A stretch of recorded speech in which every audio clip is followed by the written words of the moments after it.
Good morning, everyone. I'm grateful to be here again. As you know, or maybe not, when I'm invited to speak here, I take the time and speak from my heart. So I usually don't plan very much. I let whatever is meant to come through me come through me. Although today I did bring some slides. So I did prepare some because I wanted to share the little goodnesses that I find every day. Let's see if I can make it work. There we go. So, as some of you may know, I went through a really challenging medical unexpected crisis that took 2 drains, 8 surgeries, and about 2.5 years to heal. And throughout that, I was told I could die. So I was facing my mortality a good bit and was in a lot of pain, was unable to work.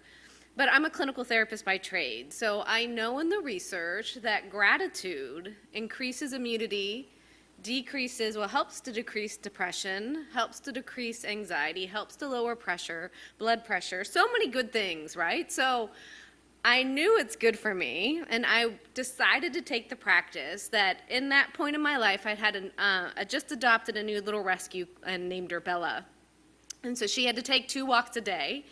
So I decided to take the practice that I was going to leave my phone at home. I was going to try to leave my worries at home as much as I could to just focus on the little goodnesses around me every single day.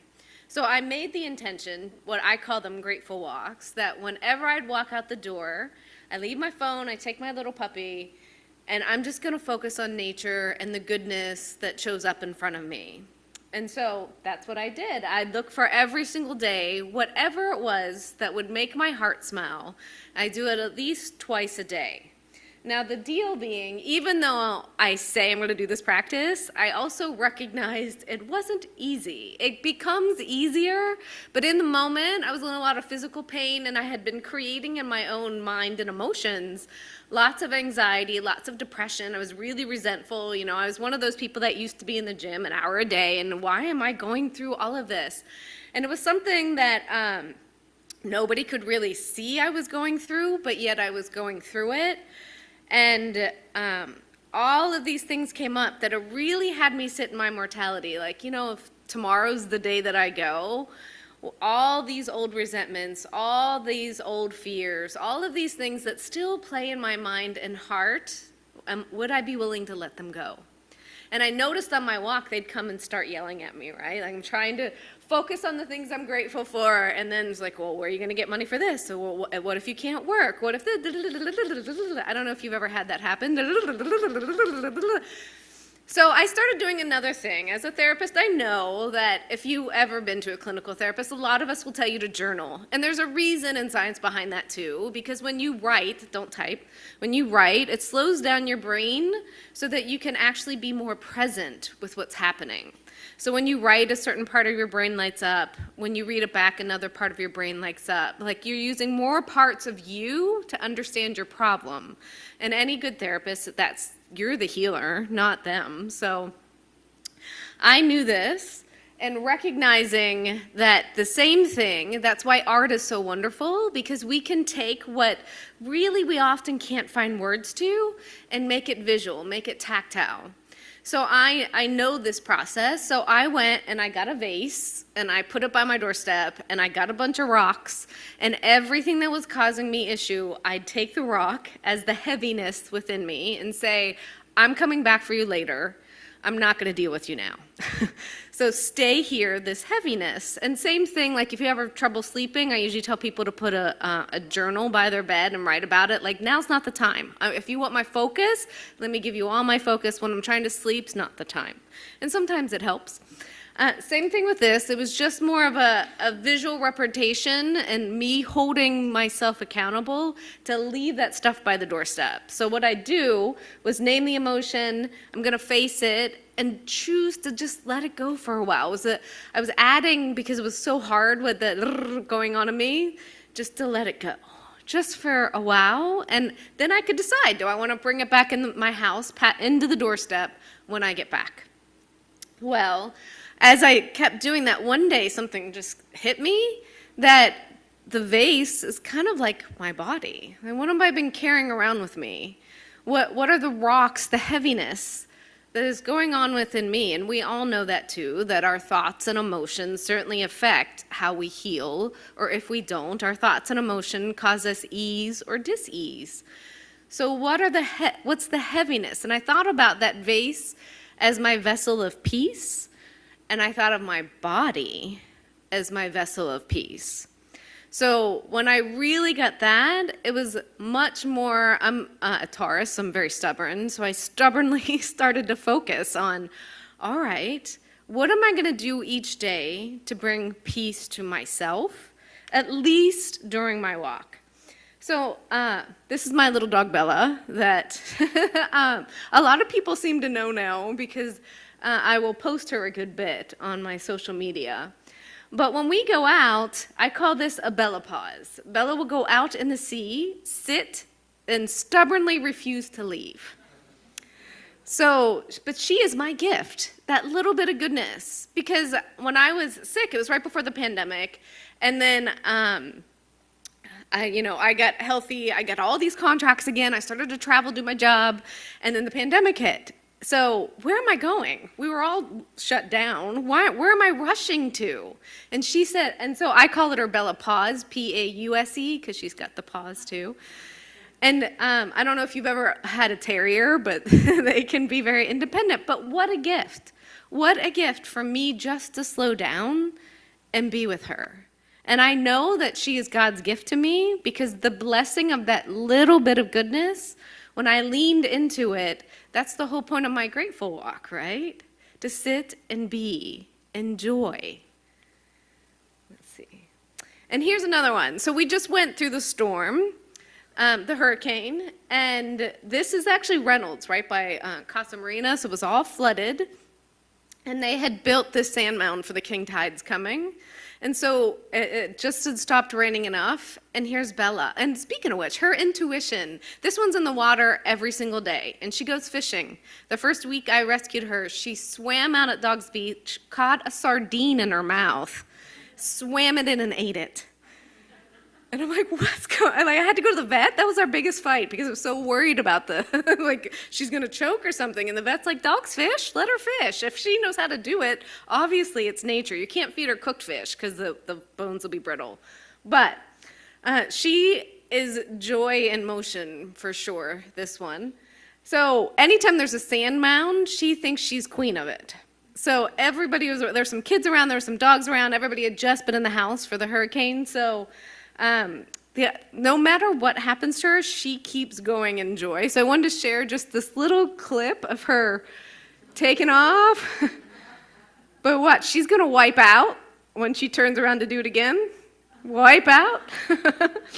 And off she goes. But I did that because you can wipe out and rise again with joy. And for me, my own space in my heart and the challenges that I've been through, my wipeouts are my gifts because it's only in those that I knew my resilience and I found that I can be resilient, that I found that I can rise with joy, that I don't have to stay being depressed or angry or any of those things. I sit with those emotions because they're my teachers. Anger's telling me, hey, you need a boundary, lady, like somebody's trying to hurt you, so set a boundary. Or that I can be joy even if somebody goes, why are you so happy today? That happened this morning. Because it's good to be happy. But as you can see, she's got all her different faces. Isn't that kind of the journey of life right there? And no matter where we are in that journey of life, embracing, we can find these little bits of goodness. So Bella, she also does this, that I came to find out, I don't know if that's what she's doing, but I call it a wind bath. It's a very ancient tradition. I don't know if you've ever heard of it. And right now is an amazing time, at least for me it's been, because the wind is cool and it's beautiful outside. There's a tradition that, we're energetic beings, and we go along, energy sticks to our aura, and that you go out into the wind, and you allow the wind to take away anything that doesn't serve you that happened to stick to you. So I did that this morning too. And so I'll offer, if you choose to take a grateful walk, just to spend, I mean, it's a perfect day for it. If you're walking home or you're on your bike, just to take a moment and just picture the wind taking off any heaviness, any dirty look, anybody being negative. Just let the wind take it away, and the wind will know what to do with it, right? So it's a little wind bath from Bella inspiring that this morning. And that my focus is within. Like if you look at what she's doing, she's enjoying it within. So no matter what's going on, making sure, because sometimes I can be very external, but with everything that's happened, it's given me the gift of being internal, of just enjoying this moment, walking the earth, feeling the sand on my feet, feeling the wind going through my hair, like that, those very kind of sensuous moments of you're using your senses of, oh, this is why I like earth, right? This is why I enjoy life. Another thing that happened recently is right after the storm, when Bella and I took a walk, all of those conch shells were caught up in debris everywhere. And so the curious little one, as you can see in the middle, wants to get to be friends with them all. So I went, and with her, we gathered them up, and we gently sent them to go back out to the sea. And in those walks, oftentimes, because as I mentioned, that if you allow it to go deeper, so I'll write about it when I come home, and I usually don't bring my phone, I bring my camera, and so I go through the pictures, and I write about it, so it extends that little bit of goodness in my life.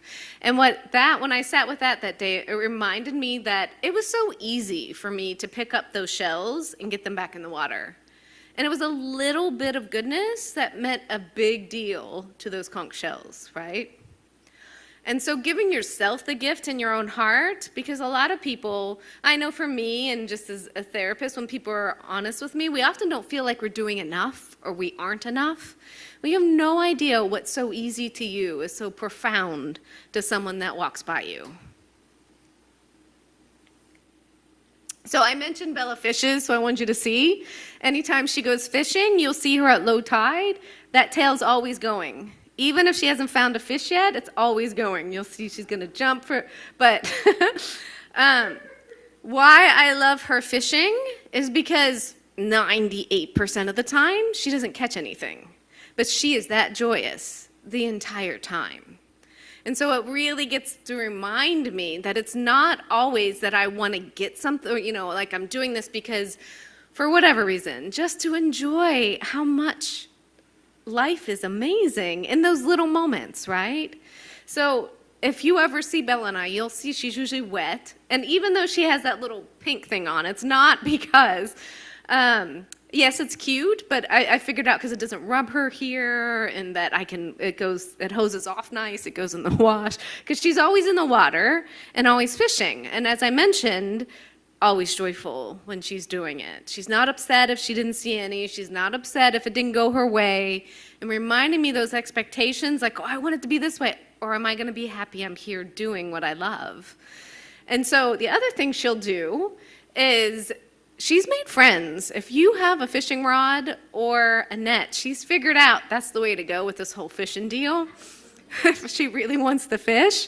So you'll see her on White Street Pier. She goes right to the bucket. She did it this morning too. And she will take their... She loves it. And even the crankiest fishermen will say, oh my gosh, it's Bella. Oh, she's going to go the bucket first. Fishing first, people second. But she's an inspiration to me every single day to be joyful in doing what you love. The other thing is I've got milkweed on my porch. So I get, every now and then I'm blessed to get caterpillars and butterflies.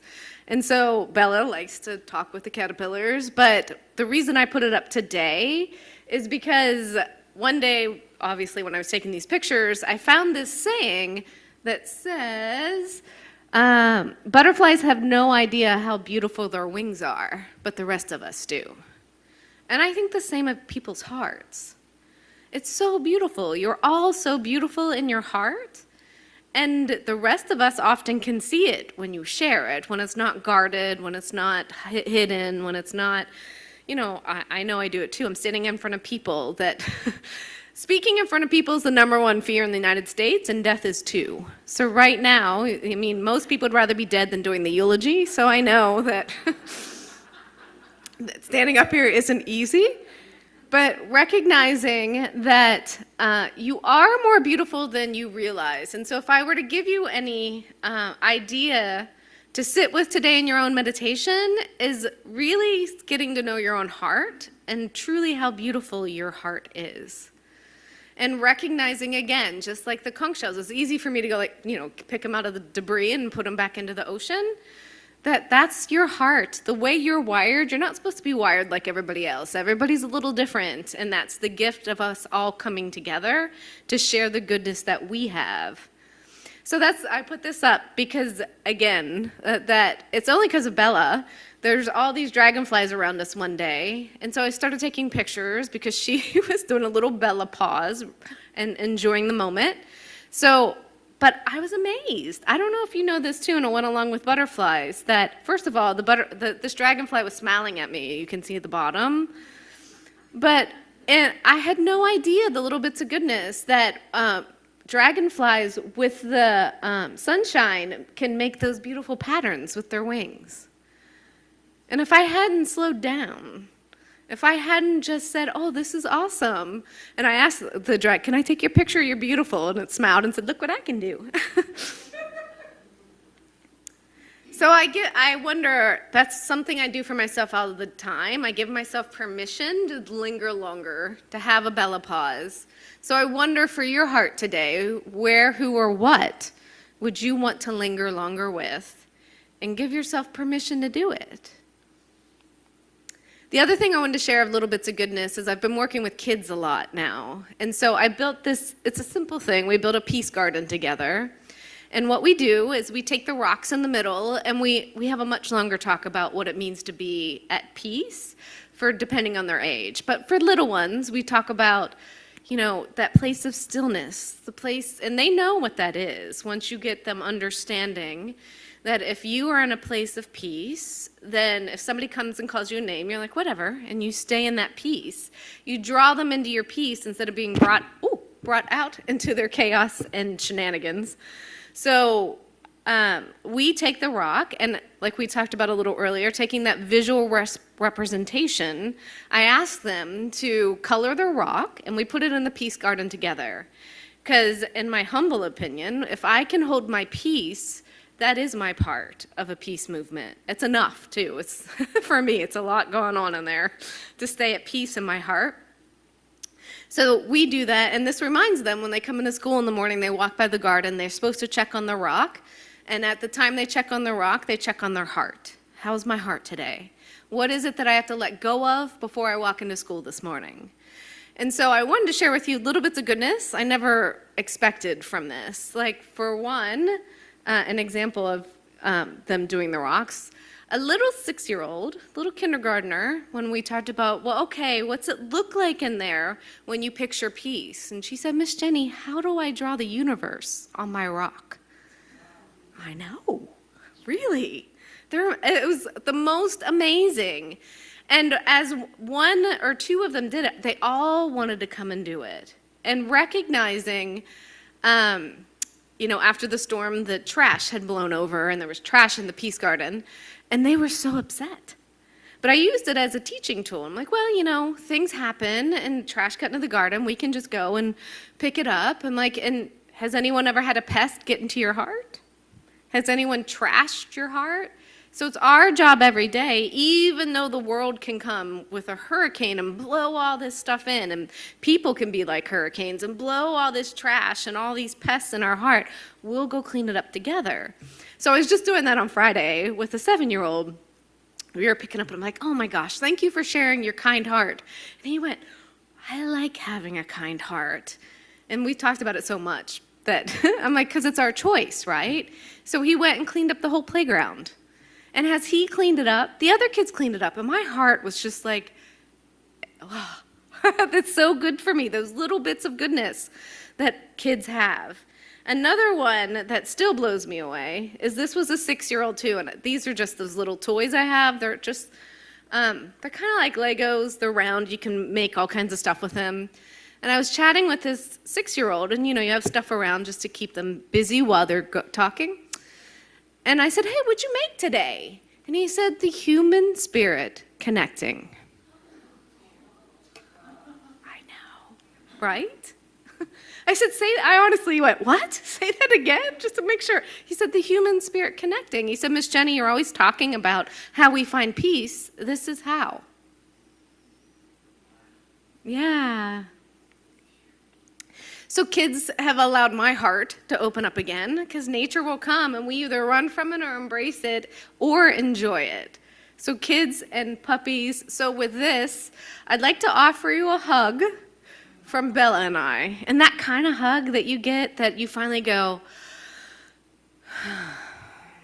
that this moment's okay. You let it go. You know that, I love how the songs go right with where my heart was. That of course your soul is welcome here. Of course you're needed. Of course you're wanted. And as Bella's blessing her friend here, we also send you blessings. So may they keep showering down and overflow to the point that you can be nothing but a blessing. So thank you for your time today, and may you all be held in goodness in your heart. Thank you.